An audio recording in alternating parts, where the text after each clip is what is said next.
Rocky Mountains, and I had just begun to settle into life there when my father dropped the bombshell.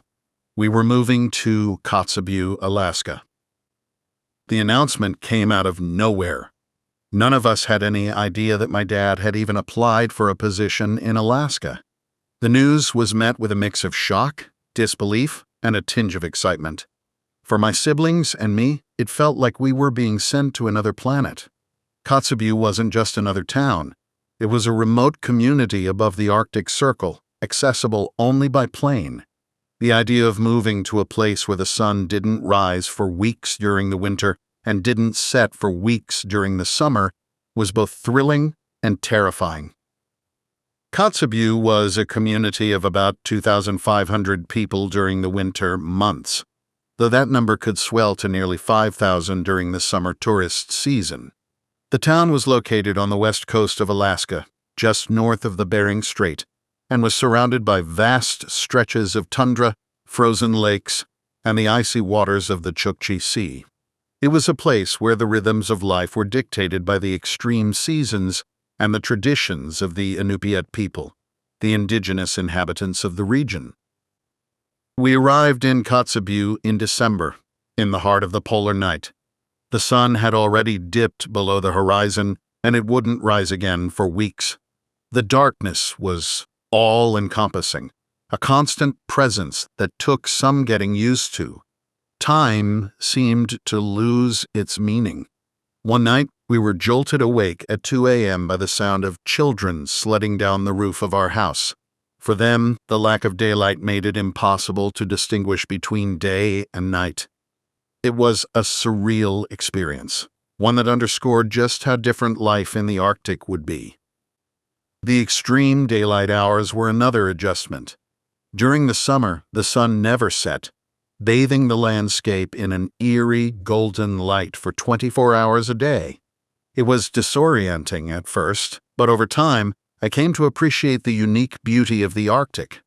The endless summer days allowed for adventures that would have been impossible anywhere else, and the winter nights, though long and dark, were filled with the shimmering glow of the northern lights. One of the most significant changes in my life came when I started working with the local EMS fire service. It was a dream I had harbored for years, though my path to joining the service was anything but straightforward. It began with community service, a requirement after an accidental blaze, but it quickly turned into something much more meaningful.